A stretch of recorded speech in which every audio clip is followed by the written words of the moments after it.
Estamos con Rodrigo Esponda, vicepresidente de la Sociedad Rural de Junín, delegado de Carvap. Bienvenido, Esponda, a Reporte Especial. Un gusto, la verdad que un placer estar con vos.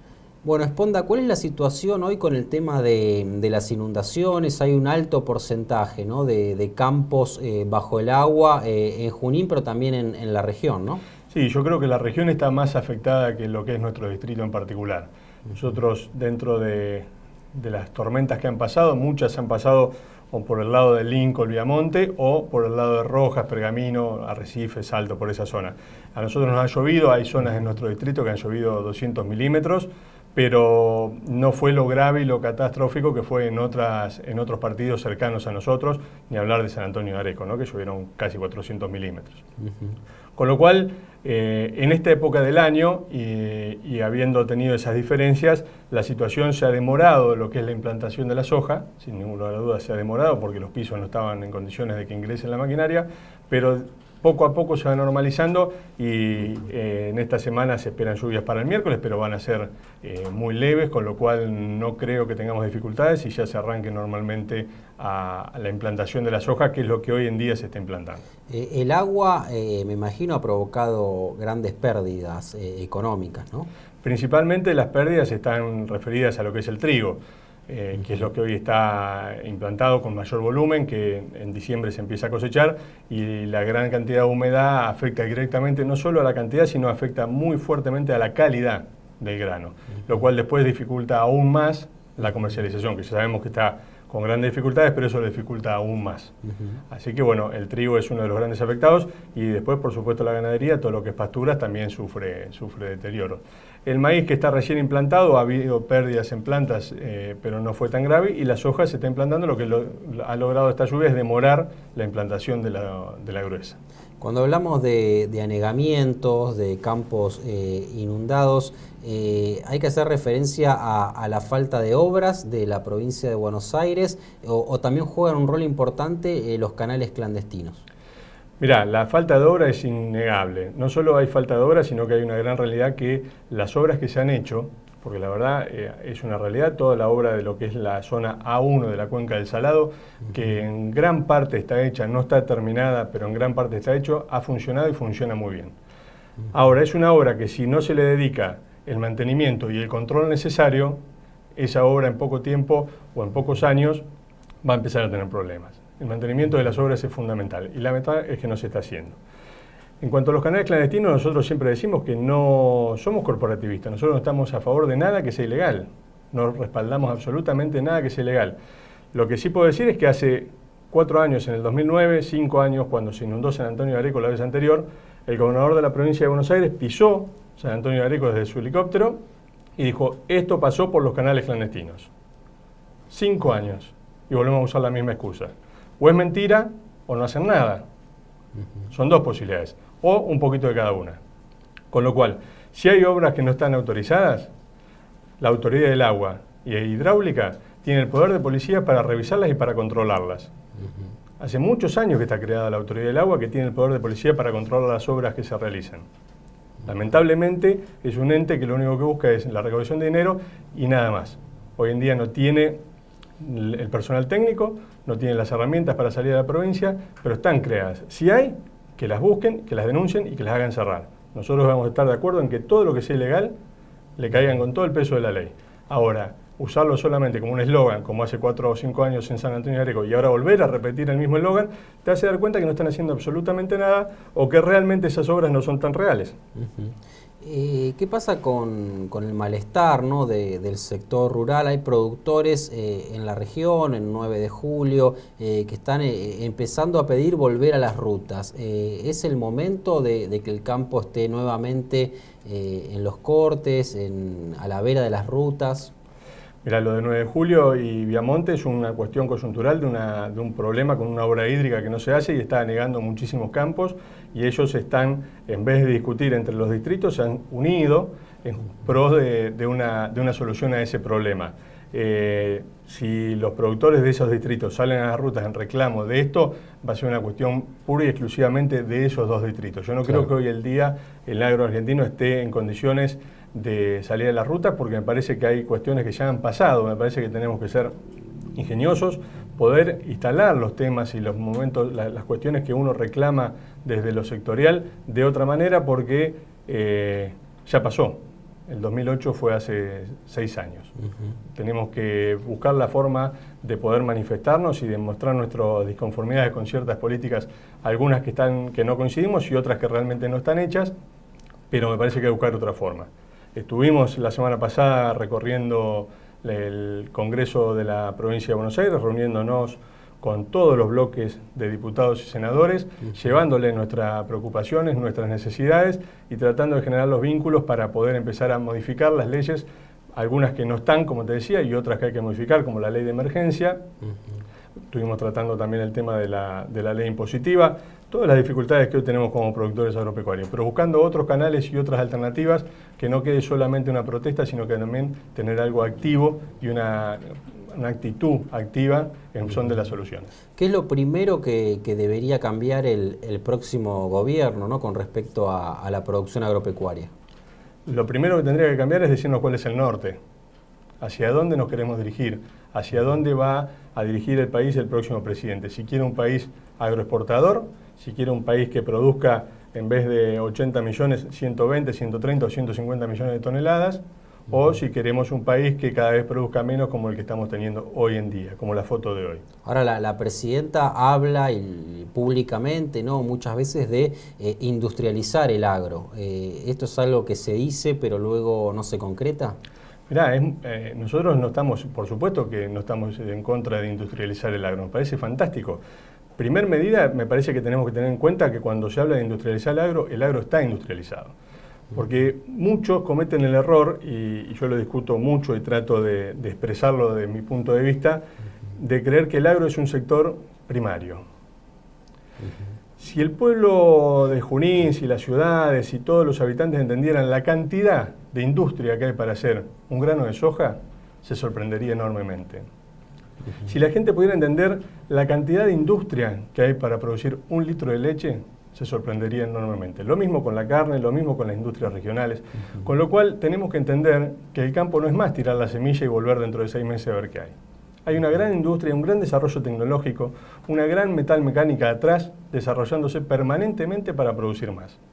Con lo cual, principio, que no es un productor primario, no son productos primarios. Y segundo, que para poder industrializar más, o sea, procesar la materia que sale del campo, lo que tenemos que tener son las condiciones. Hoy en día, en la Argentina, no hay energía. Y es una realidad. Lamentablemente, no tenemos energía. Entonces, si se quieren poner procesadoras de aceite o extrusadoras para hacer aceite o biodiesel o etanol, no hay energía. No disponemos de la energía necesaria para poder industrializar. Entonces, primero tenemos que dar los marcos, tenemos que decir cuál es el norte, tenemos que decir cuál es el rumbo, hacia dónde queremos ir y empezar a caminar en ese sentido. Biodiesel, ¿no?, que a partir del cambio de las reglas de juego se ha visto muy perjudicado, ¿no? Han cerrado muchas plantas, ¿no? Lamentablemente el biodiesel nunca tuvo una regla clara y suben y le bajan las retenciones, y además también cuando sucedió lo de YPF, Europa nos castigó porque se corporatizó con YPF como y nos cerró la compra de biodiesel. La verdad que hay problemas de la política internacional que han afectado también la compra del biodiesel. Y además, estos idas y vueltas en las políticas que no se sabe hacia dónde se quieren dirigir, con lo cual ha afectado enormemente, sobre todo a las grandes plantas. Las plantas más chicas todavía funcionan, pero las que tienen una gran estructura cada vez se les complica más y uno parece reiterativo y tiende a ser cansador, pero la verdad es que no sabemos bien hacia dónde nos queremos dirigir. No sabemos si queremos ser un país, como te digo, agroexportador de biodiesel, o no queremos ser un país exportador de biodiesel. Si queremos realmente producir como para abastecer al mercado interno y poder abastecer a parte del mercado internacional, o no lo queremos hacer. Si realmente hace falta el ingreso de divisas del exterior en dólares o no hace falta. Pues la verdad que las mensajes son permanentemente contradictorios. Las retenciones, ¿hay que bajarlas progresivamente? ¿Hay que mantenerlas? Mira, las retenciones en ciertos productos no tienen ninguna razón de ser. Nosotros, como principio, creemos que las retenciones no tienen que estar, no tienen que existir. Y no es que decimos hay que financiar el Estado, porque están hechos estudios, sobre todo hay un estudio muy serio de la Universidad de La Plata, que habla que se pueden retirar las retenciones y con el exceso de producción y el impuesto de las ganancias como corresponde, el Estado no se desfinanciaría. Claro. Hay Además, que producir más, digamos. Hay que producir más y hay que cobrar impuestos, a lo mejor menos impuestos, pero bien cobrados, no como el que siempre se aprieta el que paga. Es una realidad. Lo que pasa es que acá permanentemente cuando uno habla de sacar retenciones están diciendo ustedes quieren diferenciar el Estado y lo primero que se acusa es decir no quieren las asignaciones universal por hijo, no quieren los hospitales, no quieren las escuelas públicas. La realidad es que vos, yo, todos, cuando tenemos un problema económico en casa y nos tenemos que ajustar, yo tengo 2 hijos. Si me tengo que ajustar, no compro el diario, no tengo más el cable, no venderé el auto, pero a mis hijos no les va a faltar de comer, no voy a suspender eso, no van a dejar de ir a la escuela. Entonces el ajuste no es dejar de que los chicos no coman. El ajuste es dejar en gastos que no tienen que tener y que son superfluos, que podemos evitar. Entonces entendamos que cuando uno habla de sacar las retenciones no está hablando de que se dejen las asignaciones, que se dejen los planes que realmente socialmente son fundamentales y que son muy importantes, sino que la verdad que sean administradores correctos y coherentes que gasten lo que tienen que gastar. Claro. Recientemente pasó por el programa el diputado nacional Oscar Romero del Frente para la Victoria y en relación al campo dijo que la mesa de enlace debería hacer una autocrítica, debería explicarles a los productores por qué los llamó a no vender soja cuando el precio de la soja estaba más alto, ¿no?, que en la actualidad. La verdad que el diputado Romero debería hacer un análisis un poco más amplio de la historia, no de los últimos 3 meses.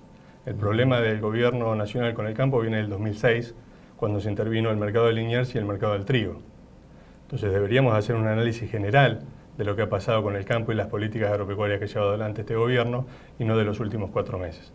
Primero que la mesa de enlace no va a decir quién vende y quién no vende, porque cada uno vende cuando tiene que vender. Y generalmente en un país donde hay inflación, donde todos los días se pierde poder adquisitivo, uno tiende a guardar la producción porque con esa producción puede volver a implantar la producción. No lo hace porque se lo dice Bussi, Gareto o Ferrero. Claro. Lo hace porque lo ve como un refugio, entonces va vendiendo en medida que va necesitando comprar insumos y que va necesitando vivir. Claro. Pero bueno, es algo muy liviano y muy por encima, muy superficial creer que porque la mesa de enlace dice una cosa, todos los productores van a hacer eso. Y me parece que hay que hacer un análisis general de lo que está pasando con el campo y no pensar en los últimos 3 meses que subió o bajó la soja. Además era algo sumamente claro y esperado que baje la soja, inclusive en lo personal creo que va a valer $350 a partir del 2015 la soja porque la economía de Estados Unidos se ha recuperado, las producciones han crecido, no al doble como para que baje tanto el precio, pero han crecido y los dineros de los commodities se están retirando a otro tipo de inversiones, es algo natural. Sponda, hay algunos estudios recientes que empiezan a hablar de la ganadería como un buen lugar para la inversión, ¿no? Más allá de la pérdida de cabezas que viene teniendo el stock vacuno nacional, ¿se percibe un repunte en el sector? Yo creo que la ganadería tiene un enorme potencial. Inclusive te diría que claramente va a poder en todas las zonas competir con la agricultura, siempre y cuando tengamos claro qué queremos hacer. Porque cuando también se exporta carne, no se exporta toda la carne que se produce, se exporta solamente un 20% de la media res. El resto de la carne queda en el país. Con lo cual, si no tenemos mercado para vender la carne, difícil va a llegar a un tope de consumo y ahí va a volver a bajar y se va a estancar.